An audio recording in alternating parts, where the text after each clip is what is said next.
Speeding અને long શહેરમાં વાહન ના ચલાવો.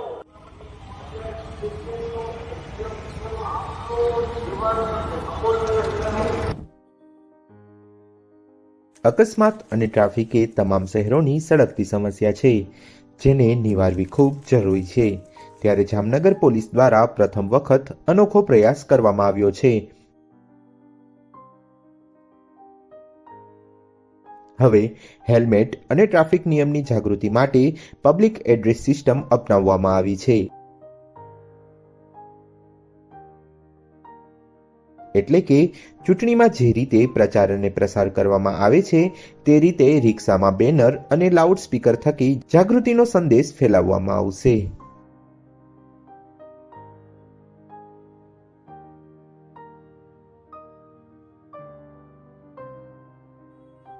જય હિન્દ જામનગર. માનનીય superintendent of police Shri Premsukh Delu સાહેબની અધ્યક્ષતામાં આપણે મોટી ટ્રાફિક ડ્રાઈવનું આયોજન કર્યું છે અને એ કામગીરીની એક ભાગરૂપે આજે લગભગ 10થી વધારે ઓટો રિક્ષાઓ લાઉડ સ્પીકર સાથે જામનગરના અલગ અલગ વિસ્તારોમાં ફરશે. લોકોને કમ્પલસરી હેલ્મેટ પહેરવું, કમ્પલસરી સીટ બેલ્ટ બાંધવું જો 4 વ્હીલર ચલાવતા હોય તો, એ વિશેની સમજ આપશે અને મેક્સિમમ લોકોને આ વસ્તુની જાગૃતતા થાય અને લોકો ટ્રાફિકના નિયમોનું પાલન કરે એવો અમારો ઉદ્દેશ્ય છે.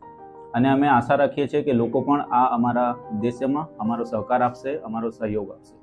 જય હિન્દ, જય ભારત. જામનગરના શહેરી વિસ્તારમાં અકસ્માતના બનાવો ઘટાડવા માટે જામનગર શહેર પોલીસ વિભાગ તેમજ ટ્રાફિક શાખા દ્વારા અવેરનેસ કાર્યક્રમો યોજવામાં આવી રહ્યા છે.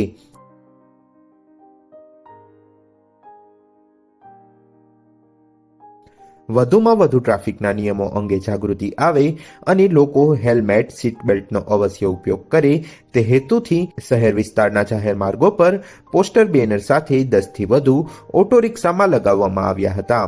પબ્લિક એડ્રેસ સિસ્ટમ દ્વારા તેમજ ટ્રાફિક અવેરનેસના પેમ્પલેટનું વધુમાં વધુ વિતરણ કરી આવનારા દિવસોમાં સતત ફરી અને વધુમાં વધુ સંદેશ ફેલાવી લોકોમાં જાગૃતિ લાવવાના પ્રયત્નો કરવામાં આવી રહ્યા છે.